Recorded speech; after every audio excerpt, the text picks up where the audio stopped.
그의 이름을 힘입어라는 제목으로 계속해서 말씀을 나누도록 하겠습니다. 예수님의 이름의 권세를 체험한 일이 있으십니까? 예수님의 이름의 권세를 체험하며 사는 복된 삶이 다 되시기를 원합니다. 매일매일 예수님의 이름을 힘입어서 예수님의 이름의 권세를 체험하는 복된 삶이 되어야 할 줄로 믿습니다. 베드로가 고넬료의 집에서 설교하면서 예수님의 이름을 힘입어서 어떻게 된다고 했는가 말씀하신 것에 대해서 함께 살펴보므로 큰 은혜가 임하는 복된 시간 되기를 원합니다. 그의 이름을 힘입어 제사함을 받는다라고 말씀하십니다. 43절에 그에 대하여 모든 선지자도 증언하되 그를 믿는 사람들이 다 그의 이름을 힘입어 제사함을 받는다 하였느니라 라고 말씀을 하고 있습니다. 예수님의 이름을 힘입어 제사함 받고 구원 받는다라고 말씀을 합니다. 우리 모두가 예수님의 이름을 통해서 그 이름을 믿는 믿음으로 구원함을 얻는 복을 누리는 은혜가 있기를 원합니다. 제사함을 받아야 무엇이 있습니까? 구원이 있습니다.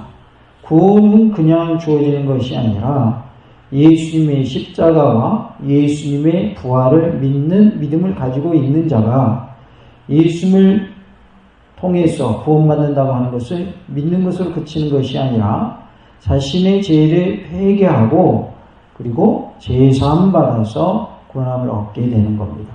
그래서 예수님 믿으면 구원받습니다 라고 하는 말은 무엇을 포함한 말이냐면 예수님이 십자가에서 죽으심과 부활하심을 나는 믿습니다. 그러기에 나는 내 죄를 회개합니다.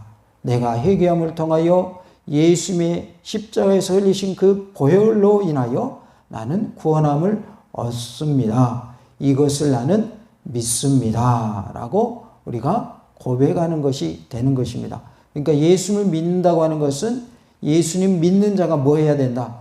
회개하고, 회개한 자는 무엇을 받고? 죄사함을 받고, 죄사함을 받은 자는 무엇을 받게 돼요? 구원을 받게 된다라고 하는 것을 함축적으로 말하고 있다. 그래서 예수 믿으면 구원받습니다. 그 말은 예수님을 영접한 자는 반드시 뭐 해야 한다? 죄를 회개해야 한다. 죄를 회개할 때 뭐가 있다? 죄사함이 있다. 죄사함을 받은 자가 뭐 받아요? 구원받는다. 이것을 말씀합니다. 그래서 복음은 명확합니다. 복잡하지 않습니다. 간단 명료합니다. 예수님을 믿는 자는 구원을 받아요. 그러면 예수님을 믿는다고 해서 무엇을 믿는 겁니까? 크게는 5가지고 작게 말할 때는 2가지를 말합니다. 크게 어떻게 말하느냐? 예수님의 이 땅에 오신 성육신 하신 것을 믿는 겁니다. 예수님이 이 땅에 오실 때 성육신 하신 모습을 보면 동정녀를 통해서 성령님으로 인하여 잉태되셔서 이 땅에 오신 것을 알 수가 있어요. 그 말은 동정녀가 무슨 말이에요? 처녀란 말이에요. 처녀의 몸에 잉태되어 오셨다. 누구를 통하여? 성령님을 통하여. 그러니까 남자를 알지 못하는 처녀의 몸에 오셨다라고 하는 것은 이 세상에 그렇게 태어난 사람이 있다 없다? 없어요. 없다고요.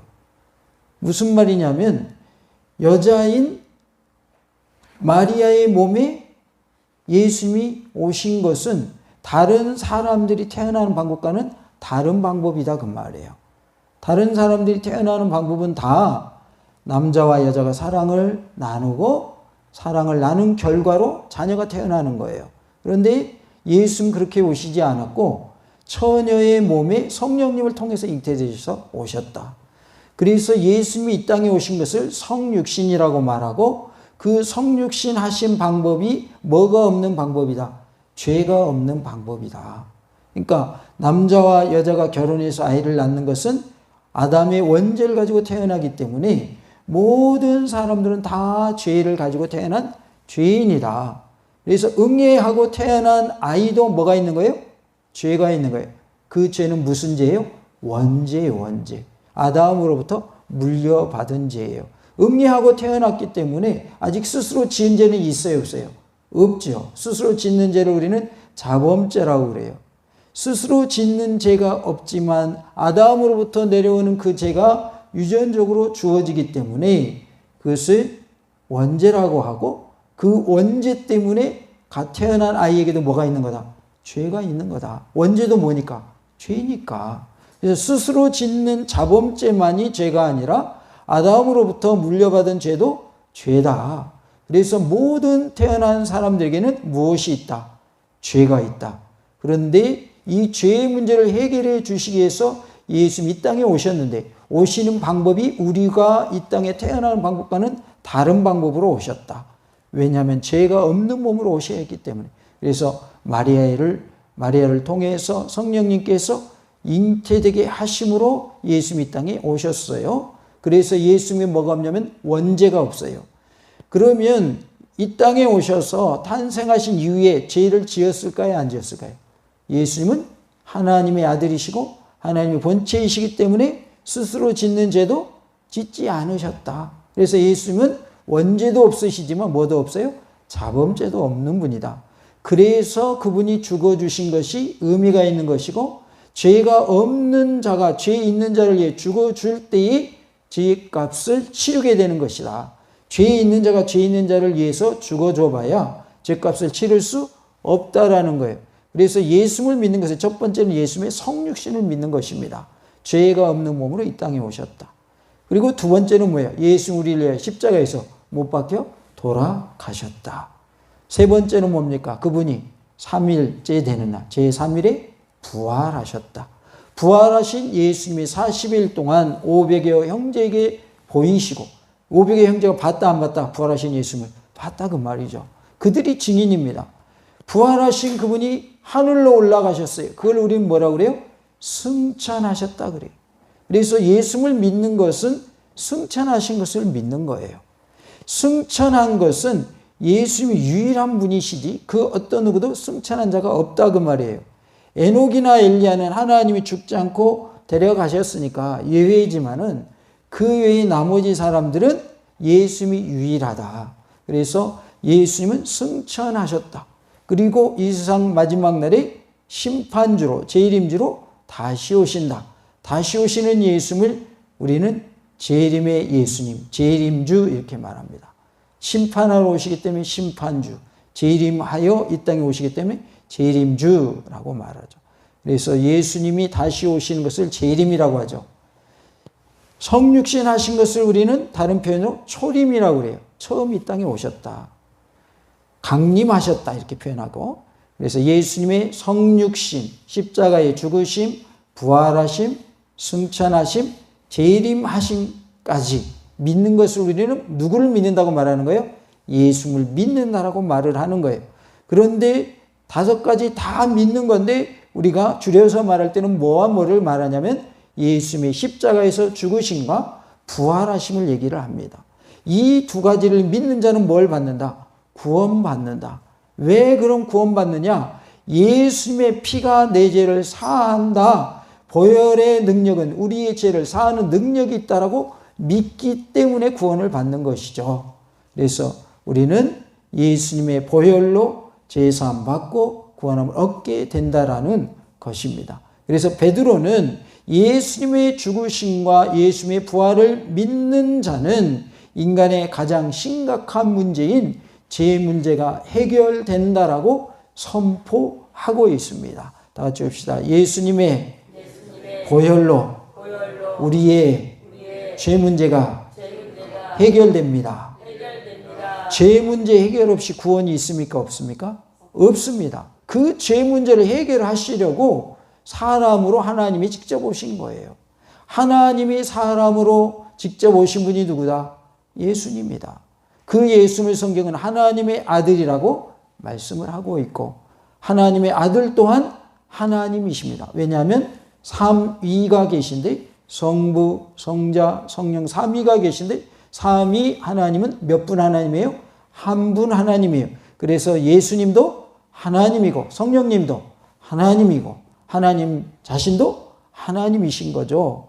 그리고 하나님의 영이시고 예수님의 영이신 분이 누구예요? 성령님이에요. 이 삼위일체 하나님을 우리 인간의 이성으로는 이해가 될까요? 안 될까요? 이해가 되지 않는 게 정상입니다. 왜요? 셋인데 하나래요. 그게 어떻게 이해가 돼요? 이 삼위일체 하나님은 이해해서 믿는 게 아니라 하나님이 믿어지도록 믿음을 주시니까 믿는 거예요. 우리가 예수님 믿는 것도 예수님이 하나님의 아들이십니다. 예수님이 우리를 구원하러 이 땅에 오셨습니다 하는 것도 믿어지니까 믿는 것이지 이성적으로 이해되니까 믿는 게 아니다 그 말이에요. 그래서 믿음은 성경에서 뭐라고 하셨냐면 하나님의 선물이다 그랬어요. 선물이다. 예수님 믿어지는 게 하나님의 선물인 줄로 믿습니다. 그래서 우리는 선물 받은 자이다. 선물 받은 자로서 우리는 예수님을 믿고 있다라는 것입니다. 40절에 보면 하나님이 사흘 만에 다시 살리사 나타내시되라고 말씀을 하고 있어요. 베드로는 예수님의 죽으심에 이어서 부활 사건에 대해 증거함으로써 당시 사도들의 증거 내용이 예수님의 죽으심과 부활이었다라는 것을 분명하게 밝히고 있습니다. 그러니까 사도들, 즉 12제자들이 증거하는 내용의 주된 내용은 예수님의 십자가에서 죽으심과 예수님의 부활하심이었다. 이 두 가지를 그들은 분명하게 전했다는 것입니다. 40절에서는 부활 사건의 주체가 누구시다라는 것을 밝히고 있습니까? 하나님이시다. 그러니까 예수님을 살리신 분은 누구다? 하나님이 살리셨다 그 말이에요. 하나님이다. 하나님이 예수님을 살리신 분이시고 하나님이 예수님을 살려주셨기 때문에 부활할 수 있었다라는 거예요. 그냥 예수님이 자동으로 부활한 것이 아니라 어떻게 표현되어 있다고 성경에는 하나님이 살리셨다 이렇게 표현되어 있어요. 삼위일체 하나님이 한 분 하나님이신데 삼위에 대해서 또 우리는 성경에서 따로따로 언급하고 계신 것을 볼 수가 있어요. 예수님도 하나님이신데 그 하나님이신 예수님을 누가 살리셨다고 표현하고 있어요? 성부 하나님이 살리셨다 이렇게 말씀을 하고 있어요. 우리는 성경대로 믿기만 하면 됩니다. 조금 전에 말씀드린 것처럼 이해되니까 믿는 게 하나님 아닙니다. 이해되니까 믿는 게 예수님 아니에요. 믿어지는 그러한 선물을 우리에게 주셨기 때문에 예수님을 믿는 믿음을 우리에게 선물로 주셨기 때문에 믿어지는 것이지 이해돼서 믿는 게 아니에요. 수학 공식처럼 1 더하기 2는 3이다 이렇게 되니까 믿어지는 게 아니다 그 말이죠. 그렇게 믿어서는 우리의 믿음이 설명이 되어야 한대요. 설명이 안 됩니다. 믿음은 보이지 않는 것들의 증거라고 그랬죠. 믿음을 우리가 눈에 보이니까 손에 잡히니까 믿는다 그러면 그거는 안 믿는 사람들도 믿습니다. 그거는 우리가 말하는 믿음과는 다른 내용이에요. 왜 우리는 보이지 않는 것을 믿어요. 손에 잡히지 않는 것을 믿어요. 그래서 우리는 믿음을 말할 때 이 세상의 사람들이 분명하게 보이고 알고 있고 진리이고 진실이기 때문에 믿는 그것과는 다르다. 세상 사람들의 눈으로 믿는 믿음과 믿음의 눈을 가지고 신앙인의 눈으로 믿는 것은 그 내용이 달라요. 하나님을 믿는 믿음은 어떠한 증거가 있기 때문에 보여지기 때문에 믿는 것이 아니라 보이지 않아도 믿는 것이 믿음이다. 하나님이 눈에 보여야 한 거예요. 안 보이죠. 근데 하나님 계셔요, 안 계셔요? 계시거든요. 하나님 살아계셔요, 돌아가셨어요? 살아계셔요. 지금도 살아계셔요. 하나님은 영원하신 분이에요. 이 세상 천지 만물이 있기도 전에 하나님 계셨어요, 안 계셨어요? 계셨습니다. 그러면 하나님이 계셨단 말은 예수님도 계셨다는 뜻이고 성령님도 계셨다는 뜻이에요.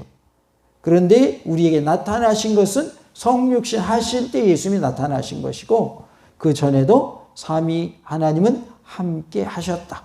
그것을 어디에서 알 수 있어요? 창세기에서 알 수 있습니다. 우리가 우리의 모양대로 우리의 형상을 따라 사람을 짓자라는 표현이 나와요. 거기에서 우리라고 표현되어 있어요. 내가라고 표현되어 있지 않아요. 성경이 기록된 대로 믿으면 되는 거예요. 그래서 아 그렇구나. 천지가 창조되기 이전에도 하나님은 계셨고 그 하나님이 말씀 한마디로 천지를 창조하셨구나. 성경대로 믿으면 틀림없습니다. 그런데 성경을 자꾸 거스르려고 하고 어떻게 하면 성경을 부인할까 이런 시각을 가지고 성경을 접근하게 되면 말씀을 믿을 수가 없게 되는 것이죠. 하나님이 사흘 만에 다시 뭐 하셨어요? 살리셨다. 그래서 부활 사건의 주체가 되시는 분이 누구다? 하나님이다. 하나님이 예수님을 살리셨다. 어떻게 나와 있기 때문에? 성경에 그렇게 나와 있기 때문에. 그래서 우리는 성경대로 믿기만 하면 그대로 믿는 대로 구원을 받게 되는 것입니다. 그래서 예수님의 죽으심과 부활에 대해서 사도들은 뭐 하면서 다녔다? 전하면서 다녔다. 그들의 증거하는 내용은 예수님이 우리를 위하여 십자가에 못 박혀 돌아가셨고 그분이 제3일날 부활하셨습니다. 이 예수님을 믿기만 하면 예수님의 보혈의 공로로 우리는 다 구원함을 얻습니다. 예수님 믿고 천국 가세요. 이렇게 외치는 것이 누가 하는 일이었다? 사도들이 하는 일이었다. 그러면 지금 우리가 살고 있는 이 시대에 우리에게도 동일한 사명을 주셨다는 거예요. 복음을 말하는 거예요. 전하라는 거예요. 예수님의 죽으심, 예수님의 그 십자가의 죽으심과 예수님의 부활하심을 전하라는 거예요. 그 예수님을 믿으면 뭐 받습니다? 구원 받습니다. 예수님 믿으세요. 예수님 믿고 천국 갑시다라고 외쳐야 할 줄로 믿습니다. 우리 이제 돌아오는 주일은 교회 설립 69주년 감사예배 새생명회비 초청 예배로 드립니다. 교회가 69주년이 되었습니다. 교회의 생일입니다. 꼭 오세요. 예수 믿고 우리 천국 갑시다. 이렇게 꼭 전도하시기를 간절히 원합니다. 복음을 전하는 것은 우리의 사명이요, 우리의 의무입니다. 하나님께서 우리에게 책임을 맡겨주셨어요. 그것이 전도의 사명인 줄로 믿습니다. 오늘 말씀을 통해서 알 수 있는 것은 베드로가 이미 40절과 같은 내용의 설교를 여러 차례에 걸쳐서 설교한 점을 미루어 보아서 부활이 초대 기독교에 있어서 선포의 주된 내용임을 알 수 있습니다. 사도행전 2장 32절에 이 예수를 하나님이 살리신지라. 내용이 같아요, 틀려요? 똑같죠? 누가 살리셨대요? 예수님을? 하나님이 살리셨다고 증거합니다. 우리가 다 이 일의 증인이로다 라고 했고, 사도행전 3장 15절에 생명의 주를 죽였도다. 그러나 하나님이 죽은 자 가운데서 그를 살리셨으니 우리가 이 일의 증인이라. 내용이 어때요? 똑같은 내용이 계속 반복됩니다. 사도행전 4장 10절에 너희와 모든 이스라엘 백성들은 알라. 너희가 십자가에 못 박고 하나님이 죽은 자 가운데에서 살리신 나사렛 예수 그리스도의 이름으로 이 사람이 건강하게 되어 너희 앞에 섰느니라 라고 말씀을 하고 있습니다. 그래서 병든 자가 고침받았을 때이 하나님이 죽은 자 가운데서 살리신 나사렛 예수 그리스도의 이름으로 이 사람이 건강하게 되었다라고 선포하는 내용을 보게 됩니다. 오늘날에도 우리가 기도할 때 누구의 이름으로 기도합니까? 예수님의 이름으로 기도합니다. 그리고 우리가 기도할 때 지금도 살아계시고 부활하신 예수님께서 일하고 계심을 믿습니다. 예수님의 이름으로 명할 때에 귀신이 떠나가게 하시고 악한 영이 떠나가게 하시고 마귀 권세가 떠나가게 하시고 질병이 고침받게 하시고 마음의 우울함과 근심 걱정 다 떠나가게 하옵시며 평안의 복을 누리게 하옵소서라고 우리는 기도하고 있습니다. 그리고 마지막 기도를 마칠 때 누구의 이름으로 우리는 기도를 마무리합니까? 예수님의 이름으로 기도를 마무리합니다. 그래서 예수님의 이름으로 기도드립니다 라고 할 때의 기도가 마무리되는 거예요. 그래서 이 모든 내가 하나님께 아뢰는 기도를 그렇게 될 줄로 믿습니다 하고 뭐로 우리가 마무리를 하죠? 예수님의 이름으로 기도합니다 하고 아멘 하고 마무리를 합니다. 그렇게 될 줄로 믿습니다. 찬성합니다. 동의합니다. 또 내가 기도한 대로 뭐 하겠습니다? 살겠습니다. 그게 무엇의 뜻이에요? 아멘의 뜻이다 그 말이에요. 그래서 우리가 기도를 할 때 예수님의 이름으로 기도한 후에 아멘으로 기도를 마치게 되는 것이죠. 그래서 다른 이름이 아닌 예수님의 이름을 우리가 가지고 기도한다라는 사실은 예수님이 우리를 도우시고 또 우리의 기도에 응답해 주시는 분이시다라는 것을 우리가 믿는 믿음으로 기도하는 것이다라는 것을 알 수 있습니다. 또한 사도행전 5장 30절에 너희가 마음에 달아 죽인 예수를 우리 조상의 하나님이 살리시고 라고 했습니다. 또 누가 살리셨다고 분명하게 말씀을 하냐면 하나님이 살리셨다. 우리 조상의 하나님이 살리셨다라고 말씀을 하고 있어요. 그래서 여러 군데에서 강조하고 있는 내용이 누가 누구를 살리셨다. 하나님이 십자가에 못 박혀 돌아가신 예수님을 살리셨다라고 분명하게 성경은 증거하고 있습니다. 다 같이 합시다. 예수님을 하나님이 살리셨습니다. 이것은 믿는 것이 믿음이다 그 말이에요. 그러니까 믿음은 복잡한 게 아니에요. 예수님에 대해서 믿는 게 믿음이고 예수님이 나를 위해서 피를 흘려 주셨기 때문에 그 피가 내 죄를 사한다고 믿는 것이 믿음이에요. 그 믿음만 있으면 우리는 구원을 받게 되는 줄로 믿습니다. 그 과정 중에 반드시 죄사함을 받기 위해서는 우리의 죄를 하나님께 고백하고 죄사함을 받기 위하여 기도하는 뭐가 있어야 한다? 회개가 있어야 한다.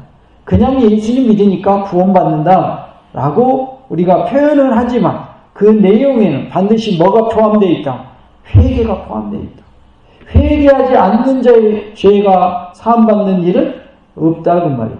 다시 말해서 예수님을 믿는 사람들은 반드시 자기의 죄를 뭐하게 되어 있다? 회개하게 되어 있습니다. 예수님이 사역을 시작하실 때에도 뭐라고 외치시냐면 회개하라 천국이 가까웠느니라 라고 외치십니다. 세례요한도 회개하라 천국이 가까웠느니라 라고 외치죠. 그러니까 천국에 가까이 왔으니 너희들이 천국 가려면 뭐해라? 회개해라 그 말이죠. 회개하는 자는 누구를 믿고 회개하게 되더라? 예수를 믿고 회개하게 된다라는 것입니다. 41절에 보면 모든 백성에게 하신 것이 아니요 라고 말씀합니다. 41절은 베드로 자신을 포함한 사도들의 권위를 보증하려는 의도로 언급된 것을 알 수 있습니다.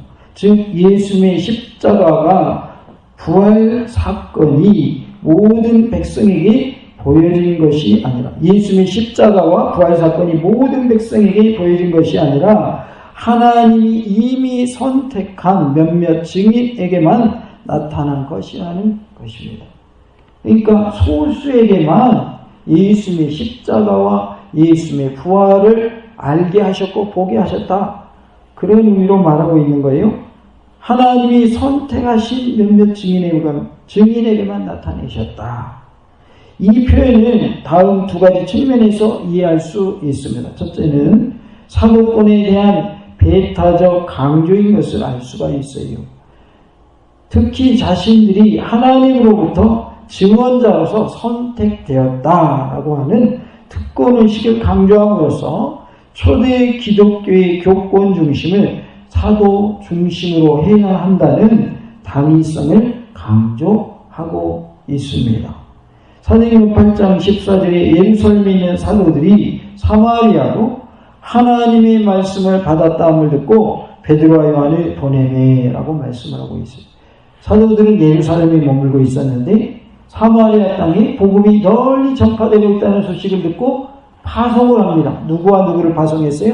베드로와 요한을 파송을 해. 예루살렘 교회가 파송을 하게 되는데 이 사도들이 베드로와 요한을 보냈다라고 표현을 하고 있어요. 그래서 사도권을 하나님이 주셨고 사도권을 가진 예수님의 제자들에게 예수님의 십자가의 죽으심과 예수님의 부활을 목격하게 했고 증인으로 살게 하셨다라는 것을 말하는 것을 우리가 첫 번째로 생각할 수 있겠고, 그리고 둘째는 부활 사건에 대한 증인이 소수였다는 사실에 대해 해명하는 것으로 이해할 수 있습니다. 즉 하나님이 불특정한 다수를 통해서 일을 하시는 것이 아니고 하나님 자신이 불러서 세우신 소수의 증인을 통해서 일하심을 밝힘으로써 소수에게 예수님의 부활을 목격하게 하심이 하나님의 뜻이다라는 것을 말하고자 했던 것으로 볼 수 있습니다. 그러니까 예수님이 부활하신 것도 소수에게만 보게 하셨다라는 것을 강조하는 표현이라는 것이죠. 그래서 모든 백성에게 하신 것이 아니다라고 표현을 했고, 계속해서 41절에 보면 오직 미리 택하신 증인 곧 죽은 자 가운데서 부활하신 후 그를 모시고 음식을 먹은 우리에게 하신 것이라 라고 말씀을 하고 있습니다. 미리 택하신 증인으로 사도들을 세웠다. 이것을 강조하고 싶은 거예요, 지금. 그래서 부활하신 후 그를 모시고 음식을 먹은 우리라고 표현을 하고 있어요. 부활하신 예수님이 제자들과 함께 음식을 드셨잖아요. 그러니까 여기서 말하는 우리는 사도들을 말하는 것입니다. 부활의 증인으로 세움을 받은 사도들의 새로운 소명 체험의 시기와 사건에 대한 진술로서 아마도 누가복음 24장 36절부터 49절의 내용과 관련이 있는 것으로 보여집니다. 즉 베드로는 부활 후 함께 식사를 나눌 때 주어진 예수님의 명령을 부활에 대한 증언자로서 선택된 사도들의 소명의식으로 이해한 것으로 볼 수 있겠습니다. 그래서 예수님께서 너희들은 나의 무엇으로 살아라? 부활의 증인으로 살아라. 내가 부활했다고 하는 것을 증인으로 너희들이 삶을 살기를 원한다. 나의 부활을 세상 사람들에게 전해라.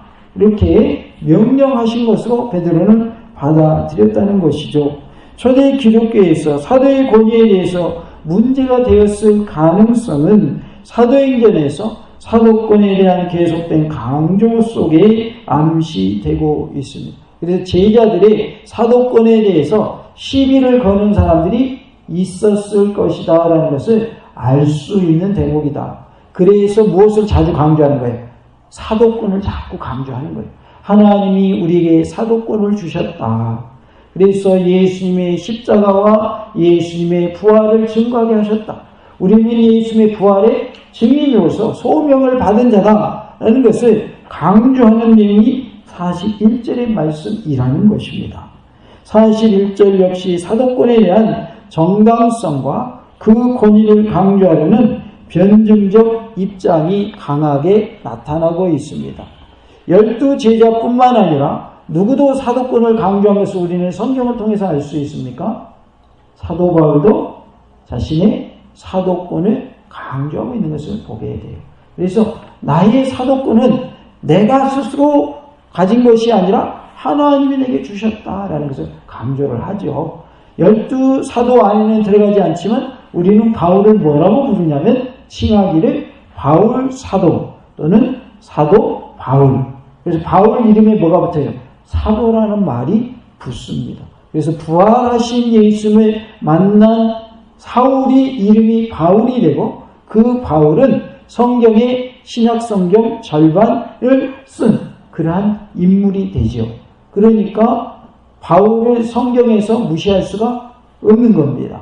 예수님의 제자들도 대단하지만 누구도 우리가 무시할 수 없다. 바울도 무시할 수 없는 거죠. 그러니까 바울의 그 사도권에 대해서 사람들이 자꾸 브레이크를 거니까 문제 제시를 하니까 나의 사도권은 하나님으로부터 온 것이다 라고 자꾸 뭐하게 되는 거예요? 강조하게 되는 것입니다. 그런데 이게 오늘 본문에도 보면 베드로를 비롯한 사도들도 자신들이 뭘 강조하고 있어요? 사도권을 강조하고 있다라는 것을 알 수가 있습니다. 42절에 우리에게 명하사 백성에게 전도하되 하나님이 살아있는 자와 죽은 자의 재판장으로 정하신 자가 곧 이 사람인 것을 이라고 말씀을 하고 있습니다. 백성에게 너희들이 전도할 때에 살아있는 자와 죽은 자의 재판장으로 정하신 자가 바로 이 예수님이다라는 것을 전하라 라고 말씀하고 있는 거죠. 그러니까 우리는 재판장으로 오실 분이 누구시다? 예수님이시다 라는 것을 믿어야 하겠고 예수님이, 부활하신 예수님이 이 땅에 다시 뭐 하신다? 오신다. 그분이 이 세상을 뭐하러 오시는 거예요? 심판하러 오신다. 그렇기 때문에 우리는 이 예수님이 제 이름으로 다시 오실 것을 또한 전하는 자가 되어야 할 줄로 믿습니다. 그것을 말하는 것이 43절의 말씀입니다. 42절의 말씀입니다. 살아있는 자와 죽은 자의 재판장이라고 했는데, 지금까지 베드로는 세상에 오신 메시아의 사역에 대해서 언급했으나 42절에서는 세상 마지막 날 수행하실 그의 사역에 대해서 진술하고 있습니다. 이는 초대 기독교인들의 고백으로서 부활하신 예수님이 장차 종말적 심판의 주가 되신다는 사실에 대한 선포인 것이죠. 그래서 초기 기독교 성도들도, 초기 기독교 신자들도 예수님이 뭐로 오신다는 것을 믿었다는 거예요. 심판주로 오신다는 것을 믿었다라는 거예요. 그러니까 우리도 믿어야 돼, 안 믿어야 돼? 당연히 믿어야죠. 예수님 당시에 그 초대 기독교의 성도들도 예수님을 재림하셔서 이 세상을 심판하실 심판주로 믿었다. 그러기에 우리도 그 예수님을 다시 오실 심판주로 믿어야 할 줄로 믿습니다. 그러니까 지금 본문의 내용을 보면 예수님이 십자가에서 죽으신가, 부활하신가, 다시 오실 것에 대해서 언급하고 있는 것을 알 수가 있어요. 예수님이 성육신하시고 십자가에 못 박혀 돌아가시고 부활하시고 승천하시고 재림하시게 된다고 하는 것을 우리는 믿는 것을 예수님을 믿는다라고 하는데, 우리 본문에서는 십자가와 부활과 재림을 강조하고 있다라는 것입니다. 42절에 증언하게 하셨고 라고 말씀을 합니다. 베드로는 앞에서 언급된 내용이 하나님의 지시에 따른 것임을 고백하고 있어요. 내가 그냥 하고 싶어서 한 것도 아니고, 내가 어떤 말을 지어서 한 것도 아니고, 하나님의 명령에 의해서 한 것이다 라는 것을 분명하게 하고 있는 것이죠. 우리도 하나님의 지시하심에 따라서, 하나님의 명령 따라서 부활의 증인으로 살아야 할 줄로 믿습니다. 그가 하나님의 지시에 따라서 예수님에 대해서 증언한 것임을 고백함으로써 자신의 증언 내용을 정당화하면서 증언의 권위를 부각시키고 있습니다. 내가 하는 것 같지만 사실은 하나님이 하라 하셔서 내가 이 일을 하고 있습니다. 내가 하는 것은 하나님의 심부름꾼으로서 내가 합니다. 하나님이 시키셨습니다. 그러한 표현인 것이죠. 그래서 증언하게 하셨다라고 표현을 하고 있습니다. 43절에 그에 대하여 모든 선지자도 증언하되 그를 믿는 사람들이 다 그의 이름을 힘입어 제사함을 받는다 하였느니라 라고 말씀을 합니다. 그에 대하여 모든 선지자도 증언한다. 즉 예수님에 대해서 모든 선지자들도 증언한다 그 말이에요. 예수님을 믿는 사람들이 다 예수님의 이름을 힘입어 제사함을 받는다라고 누가 말했다? 선지자들이 이미 다 말했다. 이렇게 표현하는 것이 43절의 말씀입니다. 그러니까 43절의 말씀을 통해 모든 선지자들도 예수님에 대해서 증언했다. 예수님의 이름을 믿는 자들은 다 제사함을 받는다. 예수님의 이름을 힘입어 제사함을 받는다고 말씀하고 있다. 그러니 너희도 누구 믿어라? 예수님 믿어라 라고 말씀하고 있는 것입니다. 우리는 예수님의 이름을 힘입어 제사함 받고 구원함을 받습니다. 우리 모두가 끝까지 승리하여서 예수님의 이름을 힘입어 제사함 받고 구원함을 받는 복을 누리는 놀라운 은혜가 있기를 간절히 원합니다. 다 같이 합시다. 예수님을 믿는 믿음으로 제사함 받고 구원받읍시다. 할렐루야.